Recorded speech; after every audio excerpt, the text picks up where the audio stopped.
Entre calcul et morale, Trump irait-il jusqu'à sanctionner son allié saoudien? Olga Leschenko dossier, disparition du journaliste saoudien Jamal Khashoggi, 22. La disparition du journaliste saoudien est arrivée comme un cheveu sur la soupe dans la relation spéciale entre Washington et Riyad. Mis en porte-à-faux, Trump a déjà menacé son allié saoudien d'un « châtiment sévère », mais joindra-t-il l'acte à la parole et quel levier pourrait-il actionner si la responsabilité de Riyad était avérée? Donald Trump fait peser une épée de Damoclès sur son allié saoudien. C'est du moins l'impression que le président américain cherche à transmettre depuis que la disparition du journaliste saoudien Jamal Khashoggi a pris une dimension internationale. Critique du pouvoir saoudien, l'homme n'a plus donné signe de vie depuis son entrée le 2 octobre dans le consulat d'Arabie Saoudite à Istanbul et plusieurs éléments laissent supposer qu'il est aujourd'hui mort. L'affaire a soulevé une vague d'inquiétude à travers le monde. Paris, Berlin et Londres réclamant dimanche l'ouverture d'une enquête crédible.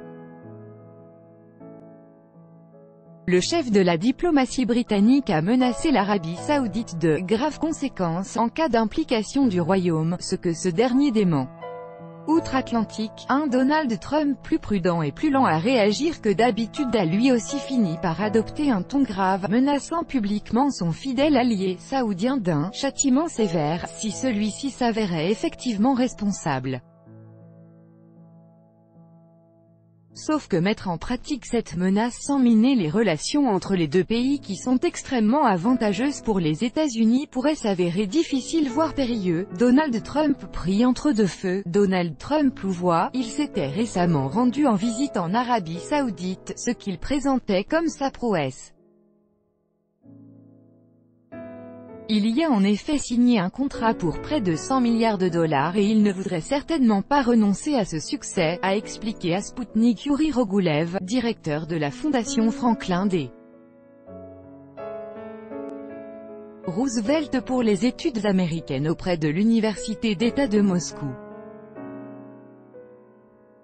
Or, les États-Unis ne pourront pas rester complètement à l'écart, poursuit-il, rappelant que Jamal Khashoggi s'était exilé aux États-Unis en 2017 et travaillait dans l'un des plus grands journaux américains, The Washington Post.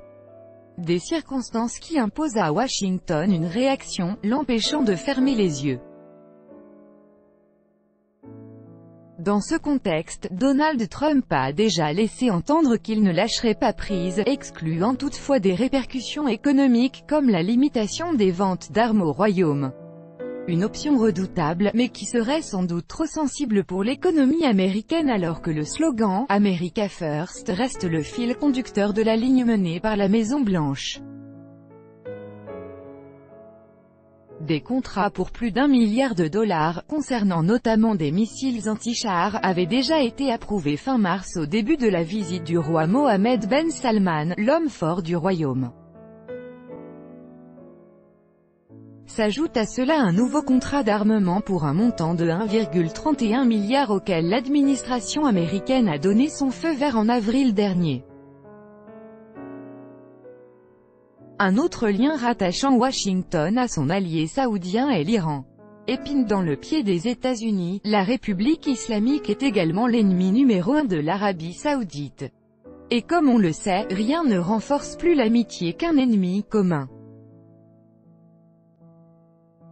Châtiment sévère, mais s'il n'est pas question de toucher au contrat d'armement conclu avec un pays qui demeure l'un des principaux belligérants dans la guerre ravageant le Yémen, reste-t-il encore à Trump des moyens pour infliger à Riyad ce châtiment sévère qu'il a évoqué? Il y a tout un tas d'aspects de la politique saoudienne qui suscitent l'inquiétude et sur lesquels les États-Unis ferment les yeux, observe Yuri Rogulev avant de poursuivre. Or, ces yeux pourraient se dessiller à un moment donné. L'américaniste évoque à cette occasion les moyens barbares utilisés par Riyad dans la guerre au Yémen, le problème des droits de l'homme dans le royaume ainsi que la politique qu'il a adoptée au sein de l'OPEP par rapport au prix du pétrole. Et ce sans aborder les moyens financiers de pression, car tout l'argent saoudien, public comme privé, est stocké dans les banques américaines, ajoute le politologue. Affaire à suivre. Quelles mesures avait donc en tête Donald Trump alors qu'il évoquait des choses très puissantes, très fortes, en développant samedi l'hypothèse de sanctions contre Riyad? Difficile de dire. Mais une chose est claire, le président américain n'est aucunement intéressé à gâcher les relations avec son ancien allié saoudien. Alors que rien n'est encore prouvé dans la disparition de Jamal Khashoggi, le locataire de la Maison-Blanche a abordé lundi ce sujet au téléphone avec le roi Salman avant de dépêcher le secrétaire d'État Mike Pompeo à Riyad. L'affaire est donc à suivre.